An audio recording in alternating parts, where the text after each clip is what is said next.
I'm Gabrielle Goslin, and this is Nathan Drummond, and this is our farm, Six River Farm. This is our 14th year with our own farm here in Bowdoinham. First year we grew just 2.5 acres of vegetables, and it was just the two of us. And this year, how much would you say we're growing? 20 acres of vegetables. Yeah, we have a crew of about 20 people here who work on the farm with us. We've always tried to sort of have a one-stop shopping goal in terms of customers coming to the farmers markets and being able to get pretty much any produce that they are looking for, at least in terms of vegetables. And the same now at our farm stand, trying to have a wide selection available all year round. We never had a farm stand because we always figured not that many people would come out to our farm. We're on a dead-end dirt road, kind of off the beaten track here in Bowdoinham. And we had such vibrant farmers markets in Brunswick that we hadn't really pursued it. But starting in March, we thought, how could we diversify some of our outlets to sell directly to folks, and how could we set up another shopping experience that would be as safe as we could dream up. And we've been very grateful for so many people coming out to shop here. To be able to grow food, and healthy, safe food, for ourselves as well as our community means a huge amount to us. The feedback we get is really positive, and we're so grateful for that. We enjoy being able to just pick our food fresh and eat it that way, and to know that people can feel safe and comfortable eating our food and that it is nourishing for them means quite a bit to us. We deliberately grow more than we're going to sell, actually, for two things. One, that we'll always have an abundance out for sale, either at our farmers markets or now here at the farm stand, so that whenever people come to shop, even if not everything is available, there's still a wide range of things that they can purchase if they'd like.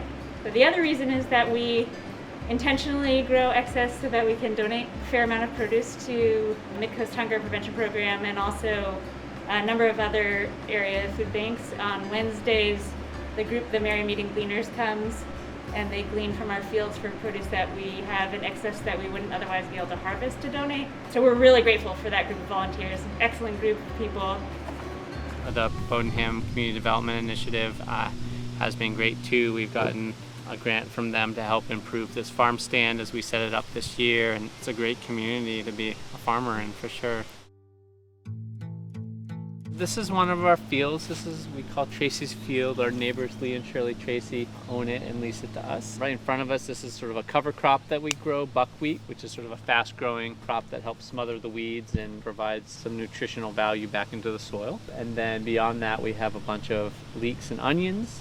And then beyond that, the sort of darker blue is broccoli and cauliflower. And then beyond that, even we have some ground that we're getting ready for a late carrot planting, where we'll seed the carrots that we will harvest in the fall and store through the winter and sell in the winter and in the spring. So this field's probably about 8 acres. So we have a larger field that's over off the Browns Point Road, and then this field and a couple then smaller fields off Centers Point Road as well. So all in this wonderful neighborhood of sort of East Bowdoinham. We tend to get a sea breeze that comes off the bay, particularly in the early part of the summertime, and it does keep things a little bit milder as well later into the fall.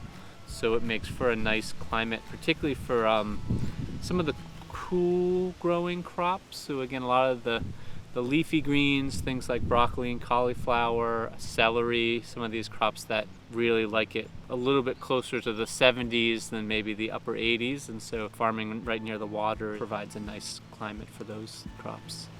It's also a very beautiful place to be. It's a very dynamic ecosystem. We actively aim to sort of farm in a way that protects that habitat as well. You know, I think that farming is ultimately, it's a somewhat humbling profession. It's almost a guarantee that the point you feel like you figured something out, then sort of nature throws a curveball to you and you realize, how much more you have to learn. By being highly diversified in the crops we grow and the seasons that we grow in, it allows for things not to go according to plan sometimes, and for the farm to be resilient enough to overcome that nonetheless. And I think that speaks to really maybe an older tradition of farming, where you grew a little bit of a lot of different things, or raised a range of different animal crops as well, and with the idea that not everything had to excel, but at the end of the day, if enough things did okay, you had an ability to make your livelihood and feed yourself.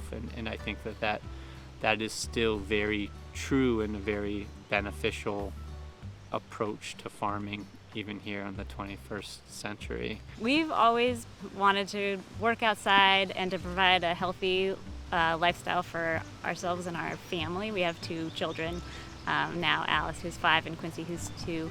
A farm is a great place to have a family. Certainly a farm in Merrymeeting Bay is an even better place to have a family, so we're very happy doing that. And it's a real pleasure to grow food for the people in our community and people around us. I think certainly at this time, with all the disruption in everyone's lives and sort of everyone working extra hard to stay healthy, it's really sort of an extra privilege, and we also feel very lucky to have all the support of people who, I think there's a lot of people who are really committing to buying local and supporting local businesses, and we certainly feel that in our business, and so we feel very lucky to have that and thankful for it.